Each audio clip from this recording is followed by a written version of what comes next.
Monica de la Cruz-Hernandez. Thanks for coming on. Hi, thank you. You finally come on. Yay! I'm excited to have here. you on. I'm excited to have you on. What a I'm lot of excited people to be here. have been telling me about you is exciting. Is exciting. They love your energy. They love your ideas, your stamina. They love your energy, the way yours. And every time I look on Facebook, I see you out there doing something, right? And I think that's something that a lot of people are starting to see that, and I think that's why your popularity has been growing. A lot of people don't know that you were actually born here in San Benito, right? Yes, that's correct. I was born at the Dolly Vincent, which no longer exists, I believe. I was born in the same hospital. My mom says that when I was born, she got to stay there a whole week after she gave birth. I was like, a whole week? They kick you out after a day nowadays. So it sounds more like a spa. Yeah, it's a different ball game these days. It's a different era. Yeah. What have you found as you're going up and down your district, and as you're talking to Validians, because you're also a lot in Brownsville, you're in District 34. You're is it 34, 35, right? Philemon's district. So my district does not include Brownsville. I'm from Brownsville. But you're constantly coming over here. Is what I'm saying. Like very, very rarely. Right now, most of my time is actually spent in the north of the district. So the district actually encompasses Hidalgo, and then going up 281 to George West, Three Rivers, then further up through Karnes County, and then finally ending up in Guadalupe County. But my parents, who are big supporters, are in Brownsville. So that's where I'm going next, because I have a donor that I need to visit with over there. So, Mom, doing the mamita thing, mijita, tengo alguien que te quiere dar dinero, Awesome. So I'm like, all right, I'm there. It's good to have that kind of support behind you, huh? Yes. And so as you're going up and down the district, what are you finding that people are most concerned about? So there are two issues that I really find are the thread between the north of the district, which is Guadalupe County, and the south of the district, being Hidalgo. The first issue is infrastructure. Okay. The Seguin and the New Braunfels area is the fastest growing area in the state of Texas. Hidalgo is one of the fastest growing areas in the state of Texas, but our issue in infrastructure stems from the flood issues that we have, and making sure that we have proper drainage in all parts of Hidalgo. Right. So that's number one. The second one is border security. And I found that most interesting, because you would think, well, only the valley is concerned, or Hidalgo is concerned about border security. But the truth of the matter is that people in Falfurrias, Brooks County, that's part of my district, George West and Three Rivers, and then Guadalupe County are very, very concerned about border security, strengthening our borders, our border patrol. And so that is a topic that often comes up in my conversations in the north. So those are the two topics that my district find that are common. Interesting. Yes. And what do you think? Do you think there's an overlap between the local corruption that people have come to hate, and this feeling that we need border security? Did you think there's some kind of an overlap in the two issues? And I only ask because there's a lot of people that tie in local corruption with the corruption that's coming over the border, as far as drugs and as far as dark money interests and things like that. So it's natural for people to see local corruption and to kind of feel that it's maybe the influence may be coming from the other side of the border. But I feel it's like we talked about earlier. I feel like that's one issue in which candidates don't really discuss. It's like we talk a lot about national issues, and we debate back and forth about whether we like Trump or whether we think Trump's doing a good job, whether we're pro-life and whether this and that. But like a good friend of mine said, it's like how can we argue about these issues when here in the Valley, I feel like we can't even get past the basics. You know, like we still have a lot of work to do, you know, instilling trust again in our local institutions. You are from Edinburgh, you said, right? Edinburgh's been in the news a lot lately for its local corruption, you know, Mercedes, you know, like it's like, you know, that coupled with, you know, low voter turnout, it's like how do we address those issues as how do you address those issues as a candidate while also taking care of business on the national stage? So I think that there's two questions that I hear. The first is, does the corruption in Mexico leap over and part of the border security problems that we have? So let me address that first. So what I've heard a lot of conspiracy theories, you know, that El Chapo's son is right around the corner and feeding money to the Democrats over here. And, I don't know. I've never heard that one before, and I've heard a lot of them. I've heard a lot of, well, I'm saying that in jest, obviously. Oh, okay. But nothing surprises me. I hear a lot of conspiracy theories that the mafiosos are here and they're funding and you know what? I don't know any of that to be factual at all. Of course not. I think that the border security is an issue, that it stems from a lot of things that are coming from not just South America, and I think that's where the misconception lies, is that the people of the United States, even people on the border, feel like the undocumented people who are coming through our borders are from Mexico or directly across the border, South America. But that is not the case. There are people coming in from all over the country. So number one, I don't believe that there's any kind of conspiracy theory or that the mafiosos have their money here and doing something underhanded against the border security. I don't know these for a fact.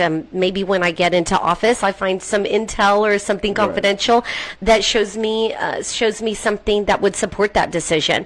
The second question that you ask is about local politics and the corruption that lies, and how can we focus on a national level when we have so many problems on a local level. And I hear you and I understand, and that is of great concern. I don't have a political office. I've had several people ask me, why not run for school board or city official or for something closer to home than this big position? And the truth of the matter is that there is a lot of corruption, and it is who do you know? And what I hope that the constituents of Hidalgo see and hear by me not only running for this position, but winning this district 15 seat is that in order to institute change, we have to elect different people. If we keep electing the same officials, we keep having the same problem. So it's the same problem of that corruption that keeps going on because the same people are being elected. So it's time for us to get new blood in there, new people who have fresh ideas and who might not have the stigma or the stain of being controlled by other people, as we think here in the Valley. Right. And obviously we feel like those new people should be Republicans. That would be nice. You know, it would be great if, and that's why flipping CD15 is so important, and showing the constituents of not only the whole entire county, but of Hidalgo, that we are not a blue county. And that's what I hear all the time. Oh, Hidalgo will never flip. It's blue. The fact of the matter is Hidalgo is actually purple. CD15 is purple. And let me tell you why. The Governor Abbott, last time he ran, he only lost by 1%. 1%. That doesn't sound like a landslide. That doesn't sound like a blue stomp. Right. That is a very close number. Number two, Commissioner of Agriculture Sid Miller, who, by the way, has officially endorsed me. Congratulations. Thank you. Commissioner Sid Miller won in Hidalgo, by 70% of the vote. Commissioner Miller actually did his swearing in at the Far Bridge. That doesn't sound like blue county at all. We are a purple county, and once I win the general election against liberal incumbent Vicente Gonzalez, people are going to see we are no longer Democrats blue. We are a purple county. And so, what is your ongoing theory about why that disconnect, or why that never trickles down into congressional races? Why it is, it's always so close at the governor level, and you say Sid Miller won by 70% or by 70 percentage points, yet CD 15 has been in Democrat control for how long has it been now? Over 100 years. Over 100 years. So where's the disconnect there? Like what message aren't we as Republicans getting across? Well, I think it is an evolution of idea for people in the Valley, and I think really that's where it stems from. And let me explain that. I'm born and bred here in the Valley. I'm a Valley girl, born in Brownsville. I've been living the last 20 years in the McAllen-Edinburgh area. Probably much like you, and we had this conversation previous to coming on, is that I grew up as a Democrat. I mean, that's what I thought I was. And it wasn't until I got into my 20s and started furthering not only my education, but understanding of what the parties really signified, that I realized my values actually aligned with the Republican Party. I think that the political temperature and culture has really changed, especially since President Trump, because now the lines are very, very firm in you're a Republican if you are pro-life. You are a Republican if you just want stronger borders. That doesn't mean stop immigration. That just means strong borders to protect our American citizens. You are a Republican if you are pro-Second Amendment. So now these lines are so firmly drawn in the sand that people are starting to wake up, and the citizens of Hidalgo are starting to wake up, and I see that with my candidacy. Why is that? Because now I'm getting people from Hidalgo who have never been involved in the GOP, never been involved in a congressional race. They are outside block walking for me. They are funding my campaign, making donations, hosting meet and greets for me. People who've never been involved. Why? Because they see that enthusiasm coming from the campaign, and they are being awakened. Interesting. You mentioned the fact that Donald Trump, that you think that the reason why people have started to wake up here in the Valley is because of Donald Trump. How much of that do you think is also because of the sharp left turn that the Democrats have gotten? So I think Joe Biden, last time I heard, he's starting to drop in the polls, and the one that's kind of taking, I should say in the primary polls, and the one that's starting to take control or take over is Bernie Sanders, right? And just for the sake of it, I was watching the Bernie Sanders rally, and the beginning of it is he has on these Native American tribe, right? They come on and they give a speech about how Iowa originally belonged to the natives, right? And how it's stolen land, right? That's at a rally of a presidential campaign, right? Then AOC comes on, and she's one of his surrogates now, and she's talking about how democratic socialism is the new normal in the Democratic Party. And then Bernie Sanders comes on, father commune, talking about, obviously, he wants to nationalize the healthcare industry, and he wants to nationalize the higher education sector. These ideas, I get why they sound good in theory to a bunch of kids who are coming out of college with a lot of debt. So I understand the pull of it. But as far as whether these ideas are good ideas, it's a completely separate issue, right?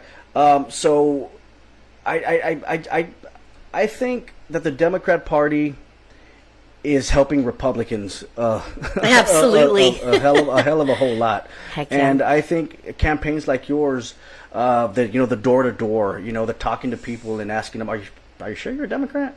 I know we've been kind of told generationally, it's been passed down to us that we're JFK Democrats, but I don't know if you've noticed the Democrat isn't the party of JFK anymore. So if you're watching my campaign and what I'm putting on social media, that is exactly what I'm telling people, is that the Democrat Party is no longer your abuelito's party, is no longer your granddaddy's party. It is no longer the John F. Kennedy party that you and I grew up with.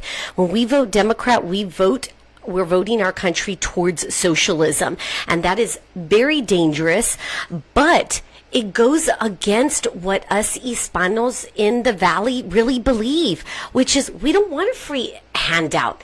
When my grandmother migrated over here and my grandfather and my great-grandparents migrated over here, they weren't looking for welfare. They weren't looking for a handout. They were looking for an opportunity. And so it goes against what we in our culture believe.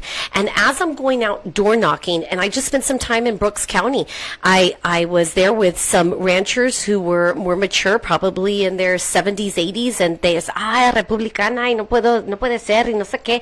And when I started to actually talk to them, by the end of the 45-minute conversation, they said, ¿sabes qué? Si voy a votar por usted. Sí, porque sabes que los demócratas ni puedo ver televisión. And you know what? they just stopped watching television because they said so ludicrous. Yeah.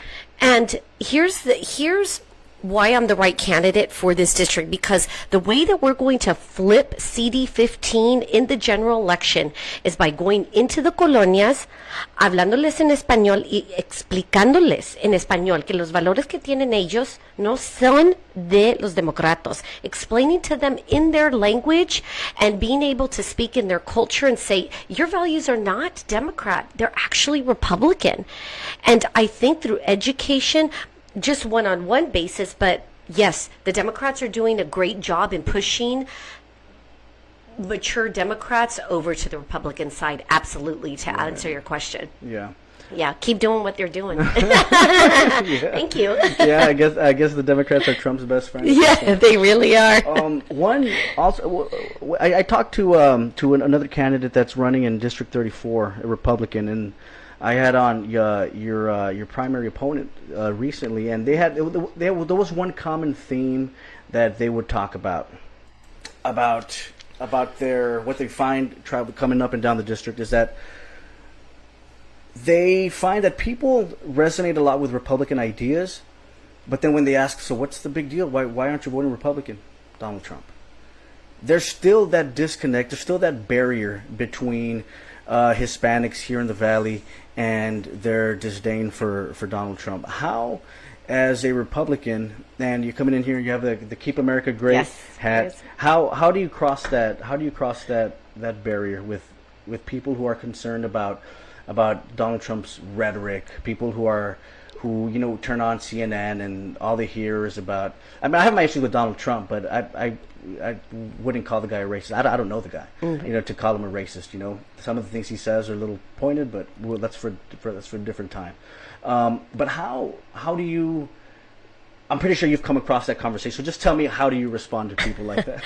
So here's what I say is Donald Trump is a colorful character, and I get it that not everybody likes every shade of his colors.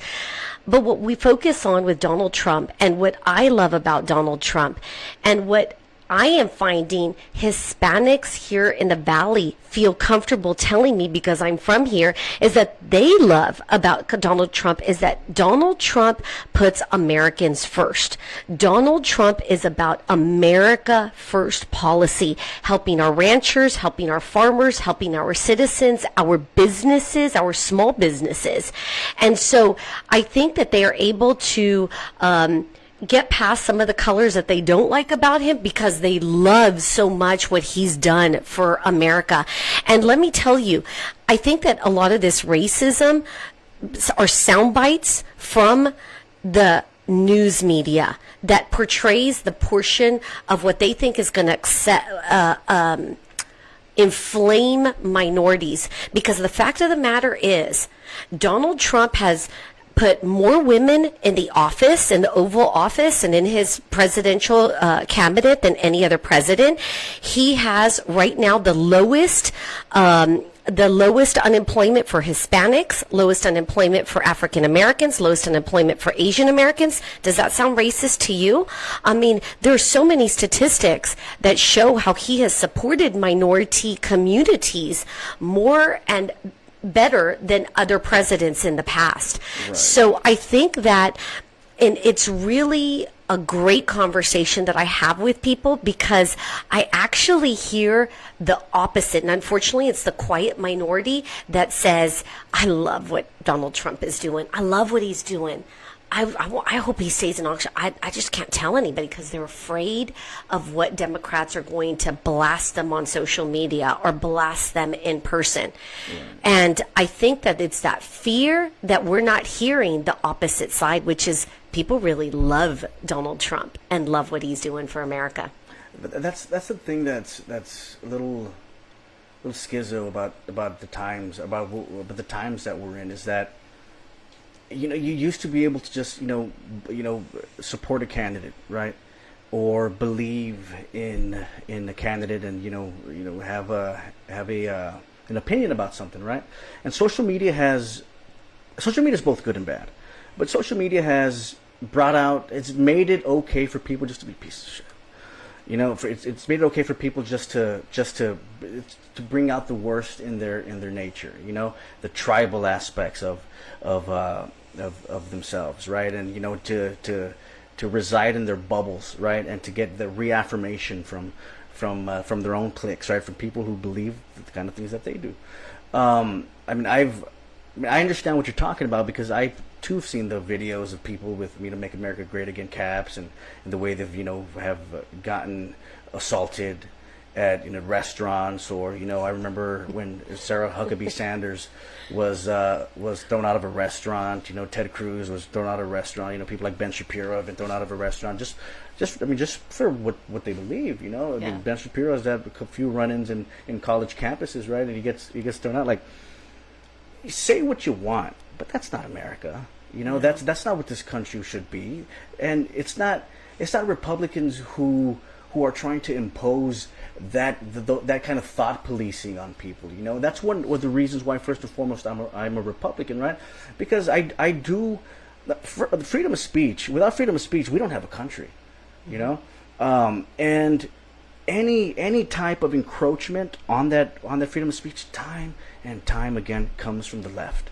Time and time again, when they try to pass hate speech legislation, right? Nobody likes hate speech, right? But what's the point of having the First Amendment if things that people say aren't going to be protected, as hateful as you might think they are, as somebody might think they are? It's your opinion. These are subjective things, right? Now, coming back down to you being here, having it keep America great. How do people react to you as you're walking up and down the streets and out in public? So, like, my husband and I talked about this a lot. He was actually afraid that I would wear my cap out in public, because I go to a lot of events, I go to the grocery store, and he was afraid of how people would react. And I told him I almost want it to be like a documentary, because it's been the coolest thing. I go into HEB and people do the like you're wearing the hat, right? Like the hat. And so they'll do the double take, and usually I get a smile or a wink. I have had people give me the thumbs up.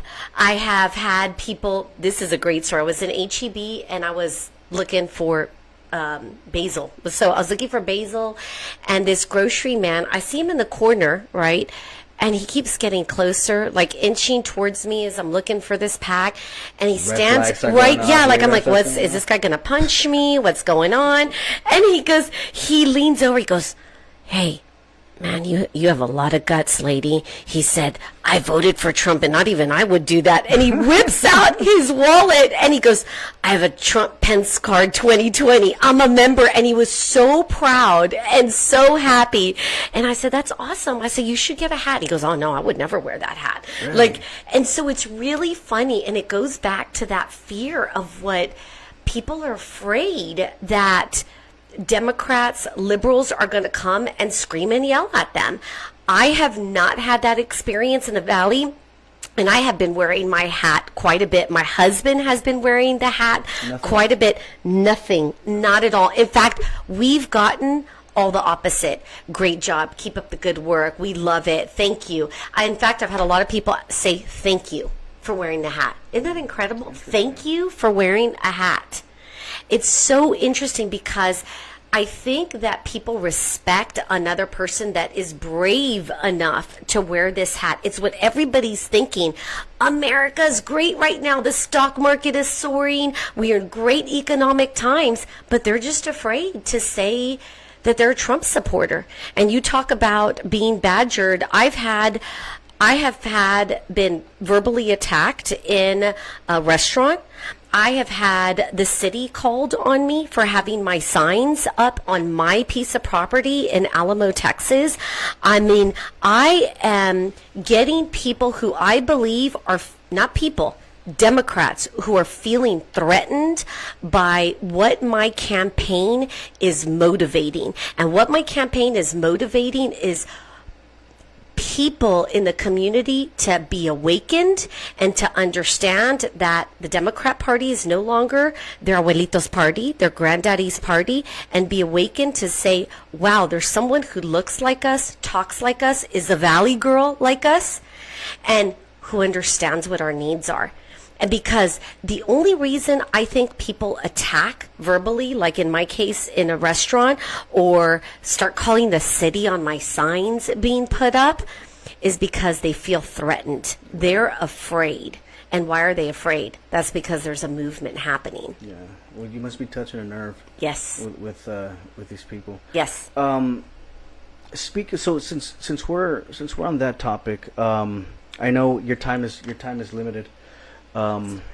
You let me know whenever you're Go ahead. you're We'll ready to finish cut it. Okay. So lost my train of thought here. Okay, so just since we're about to go off here, what are your solutions for as far as immigration goes? Immigration is a big one, and let's kind of do these quick so people know where you stand on abortion, where you stand on trade. Trade's big because we're right on the border, on immigration, on issues of free speech. Just give people I guess a brief rundown of your platform. So we'll go through this look, when it comes to abortion, I'm a pro-life person, period. Conception begins, that's when life begins. That's an easy one. So what does that mean, though? Are you against, would that mean that you're against the Plan B pill?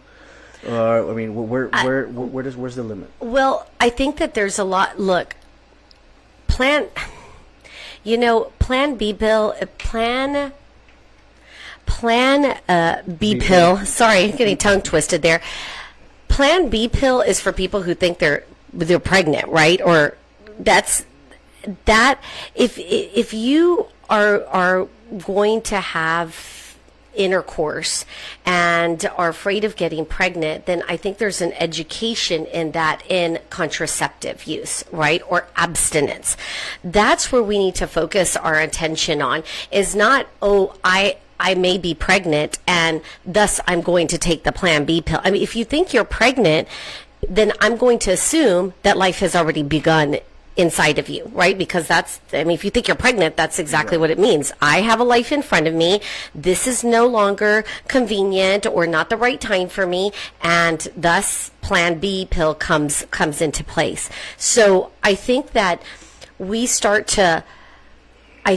as a society, and I think the Democrats are really good at this, is trying to paint shades over the abortion pill or abortion to package it in a way that desensitizes people. What do I mean by that?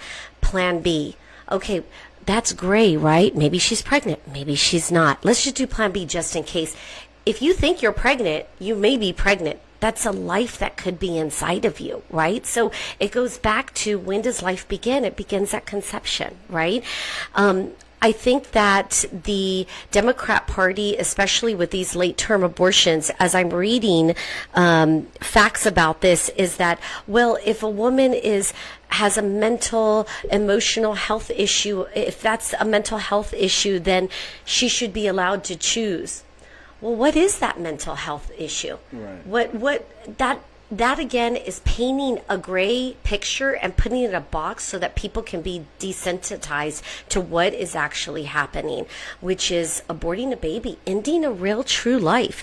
So that's there. I am Second Amendment. I believe that we should not have gun control. All of these shades, red flag laws, that's again painting it over to give restrictions on and put gun control on us. That's not what the Second Amendment was for. Number 3, border security. Look, I want to lean on what the experts tell us to do. And the experts are not you and not me. They certainly aren't Nancy Pelosi or Vicente Gonzalez, who has not visited Border Patrol.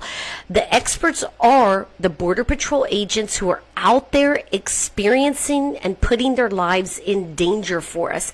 Let's rely on them to give us what the answers are for border security. What the Democrats like to do is, again, paint it with a brush and say, oh, you just don't want immigrants to come over. It's not what anybody's saying. Everybody wants immigration the right way. Right. But we want to lean on our Border Patrol agents, our custom agents, our Border Patrol agents to tell us what is that right way. So that's number 3. What was the 4th one you said? Trade. So we want fair trade, not free trade, right? We want it to be fair for American businesses. Putting Americans first, small businesses first. Remember that small business encompasses and spurs our economy. So we want to make sure that it's fair for everybody. Not free trade, but fair trade is what we truly want. So that was a lot in a little bit of time. Yeah. Go ahead. Ask me one more question. I know you have. Okay. So I know we do have to go, but that's okay. No, it's okay. Here's what we'll do. Sure. What I do think is important for people to understand is that for one of the reasons why things never change, especially here in South Texas, we keep experiencing the same kind of stagnation, the same kind of just go down the list, man. Dropout rates are really high in Hidalgo County and Cameron County. I mean, you're looking upwards of 30-40%. Single parent households are really high. You're looking around the same percentage. Poverty, issues of corruption. I'm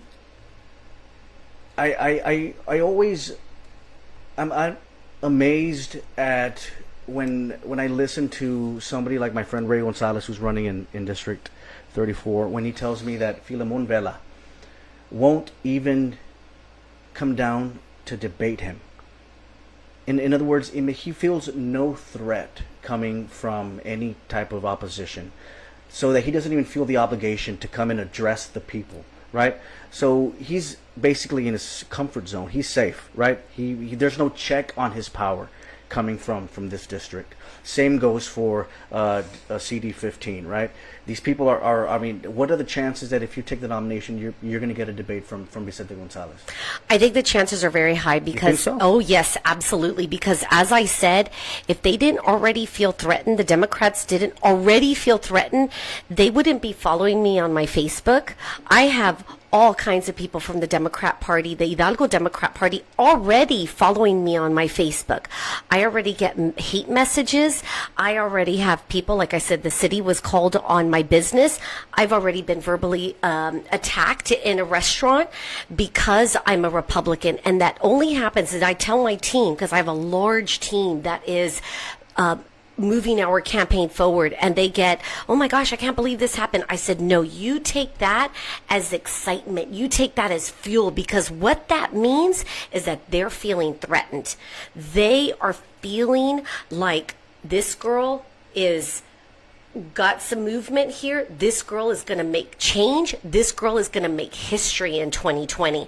And the only way that Vicente can defend himself is by coming out and talking to me, because by being silent, I believe says more than him actually coming out. And here's what the truth of the matter is that Vicente Gonzalez knows that he has not been a good reflection of our district constituents. And here's why it's so important that I win the primary nomination. Because when he says, the reason why Vicente hasn't come out to debate any other candidate in the past is because, like Filemon, he feels no threat. He's like, I'm going to win anyway. I don't even need to debate this person. So he feels like the past candidates who run for this district don't mean anything. They're not even going to make a dent in him. So the reason why it's so important that I get this nomination is because the people in Hidalgo, when they see me and they see she's Valley born, Valley bred, she looks like me, she speaks like me, she understands the culture like me, she understands nuestra gente, they're going to say, let me at least give her the opportunity and let me hear why she's a Republican. And that is a big threat for Vicente Gonzalez. And none of the other candidates that I'm running against can do that. Because you see, if they try to do that, Vicente Gonzalez, and it's very easy for Democrats to do this, Vicente as a Latino can say, they're racist, right? All Republicans are racist. That's what you hear it all over the news. That's a playbook. Oh, they're not Hispanic, they're racist. See, but Vicente Gonzalez can't say that about me. Even when they're minorities, they say it sometimes. Yes. Did you hear about that radio show where there was an African American on? Yes. And somebody had called in and it was asking the African American questions. And the African American was talking. He was giving his Republican answers, and he was like, "You see, that's white privilege right there." And the guy was like, "Dude, I'm done." Yes. And he just hung up like no part. It's ridiculous. It's crazy, and it's like you said, it's their go-to card. Oh, they're racist. It has nothing to do with race, but it's again a threat. So Vicente and I welcome a debate. We're going to have the RGV Futuro is having a forum in February. Vicente is supposed to be there. Let's see if he shows up. But I guarantee you, when I get the nomination in March, he's going to want to get in front of me, or maybe he's going to want to hide because he's too afraid, because we have a movement that's growing. We have an exciting campaign, and there is about to be a big announcement this Friday. So you'll have to stay tuned to my campaign page at Monica for Congress. Yes. Yeah, hint. It's a big one. And let me tell you, when this announcement comes out on Friday, I would love to be a fly in Vicente's office, because he is probably just going to fall over in his chair. And you know what? Good for Hidalgo and good for the people who are making this announcement to stand up beside me. And I am just super excited about that. So big things are happening. Follow me. I'm very happy for you. Like I said, Thank you. I hear nothing but good things about you. Thank you. Can you let our listeners know, our viewers know, if they would like to donate to your campaign? Yes. What's the best way to do that? So the best way to do that is through our website at monicaforcongress.us. Again, that's monicaforcongress.us. And they can also find me on PayPal and Venmo and all of the other avenues for payment as well. We do have a meet and greet tomorrow at Lone Star Barbecue in McAllen. It's actually a fundraiser, $75 a plate for prime rib plate. People are welcome to come, then not only donate for the cause, but they get to listen to all the exciting things. And the people who are going to be at this fundraiser tomorrow are going to get to hear the big announcement firsthand before it goes public on Friday. And so I'm so excited. It's going to be one of the perks of attending. Yes. I really hope you have me back again. I've enjoyed this conversation so much. So have I. Yes. Hopefully we'll have a little bit more time next Yes. time. I know Yes. these candidates, they're busy, guys. They're busy. Yes. They got stuff going on. So I'm really Gosh. glad you were able to fit us into your busy schedule. Thank you. God bless you. I appreciate it. This has been a pleasure. And good luck to you. Thanks for having me again. Say you're not supposed to talk politics. Bye, everyone. Next time. If you've been